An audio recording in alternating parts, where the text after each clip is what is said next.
Hi guys, welcome back to W civil examination.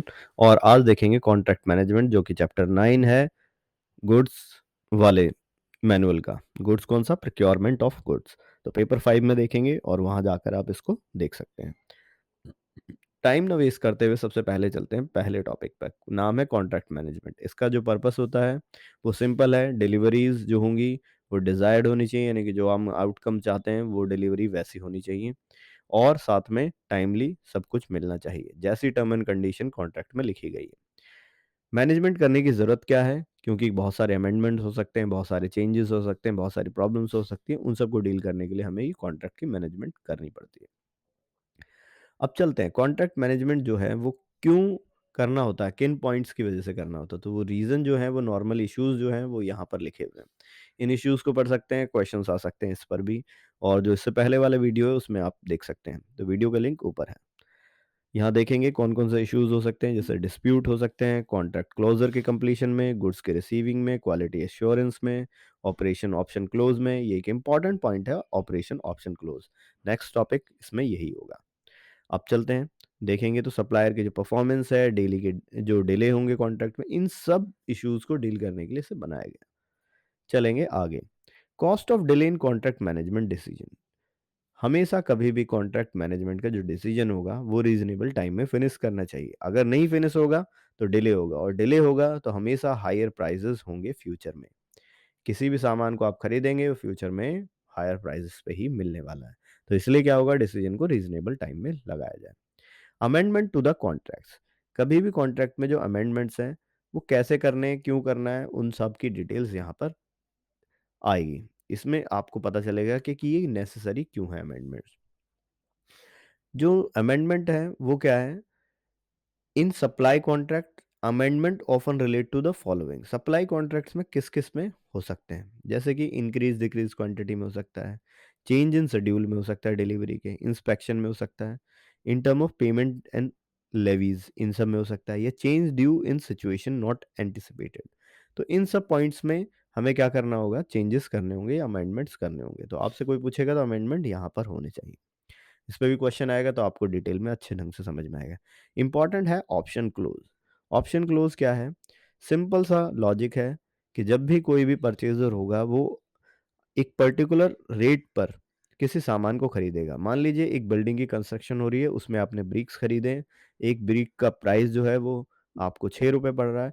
अब आपने 1 lakh BRICS मांगे, लेकिन आगे क्या हुआ, 1 लाख ब्रिक्स के बाद में अब आपने ब्रिक्स खरीदे 6 रुपए के अकॉर्डिंग।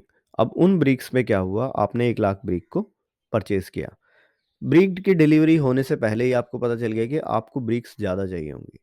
तो अब आप ब्रिक्स लेने जाओगे तो ऑलरेडी अमाउंट्स हायर हो चुका होगा। लेकिन इस ऑप्शन क्लोज की वजह से आपका अमाउंट हायर नहीं होगा। आपको 6 रुपए पे ही जो कॉन्ट्रैक्टर होगा वो आपको क्या करेगा, और ब्रिक्स दे देगा। तो यानी कि लेकिन वो ज़्यादा नहीं दे सकता। अब मान लीजिए आपने 6 रुपये पे ही, उस समय ब्रिक का प्राइस डबल हो गया और आपने क्या करा, उस पे ही बहुत सारे ब्रिक्स ले लिए, तो उससे तो लॉस हो जाएगा। तो इसलिए इस क्लॉज के अंदर सिर्फ 25 से 30% तक ही हम ऐसा कर सकते हैं।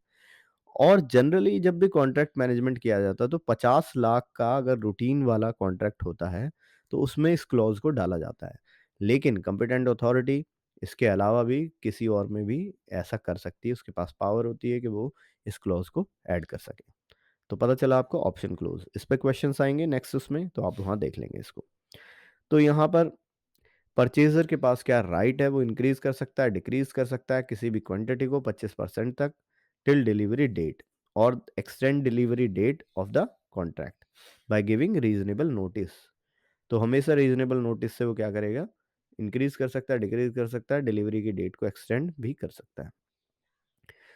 ऑपरेशन ऑप्शन क्लोज के जो ऑपरेशन है, यानी कि कौन सी कंडीशंस हैं जो कि गवर्न करेगी इसके ऑपरेशंस को, वो कंडीशंस देख लेते हैं हम यहाँ पर। तो फॉलोइंग पॉइंट को आपको दिमाग में रखना होगा जब भी आप इस क्लोज को लगाएंगे।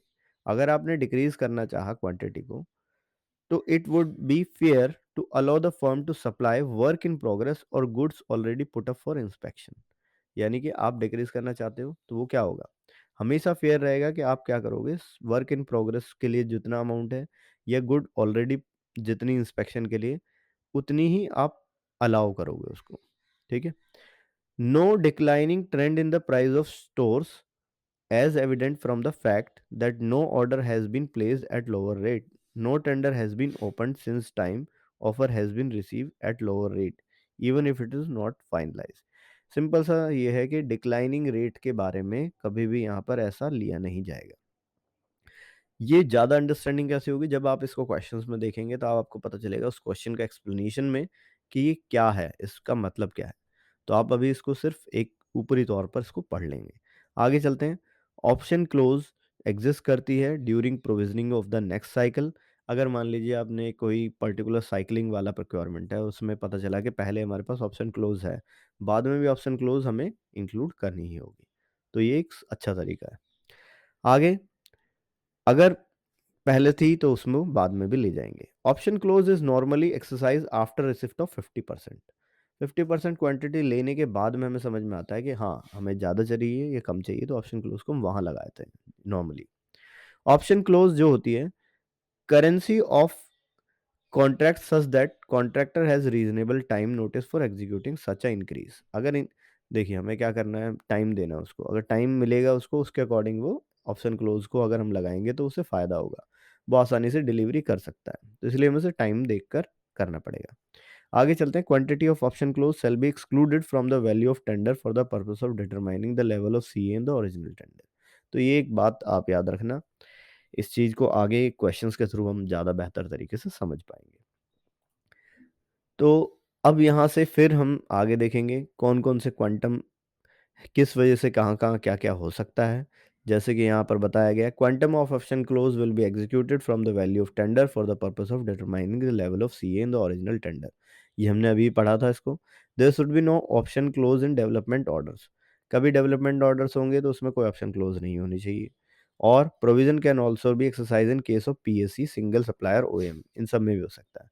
और पैरेलल कॉन्ट्रैक्ट्स के बारे में भी यहाँ डिटेल दी गई है, आप इसको पढ़ेंगे और जब इस पे क्वेश्चंस आएंगे तब इसको आप बेहतर ढंग से समझ पाएंगे। आगे यहाँ देख सकते हैं इसी बात को, अच्छा इसी स्लाइड में भी वही बात है, वो डुप्लीकेशन हो गया स्लाइड का, तो आप उसको देख लेंगे। तो इतना आपको पता चला कि ऑप्शन क्लोज कहाँ यूज़ करी जाती है, किस बारे में यूज़ की जाती है। तो इस लगभग 7-8 मिनट के वीडियो में आपको बहुत कुछ डिटेल दी गई है। अब इसका जो नेक्स्ट वीडियो होगा उसमें इसी पे क्वेश्चंस होंगे। वो क्वेश्चंस करके आप इसको अच्छे ढंग से समझ सकते हैं, बाकी इसको पढ़ सकते हैं। अगर इससे रिलेटेड कोई क्वेरी है तो हमें यहाँ लिख सकते हैं। साथ ही में इससे रिलेटेड जितने वीडियोज़ हैं वो यहाँ लिंक कर दिए गए हैं, आप उसको भी देख सकते हैं। Till then, bye bye, see you in the next video.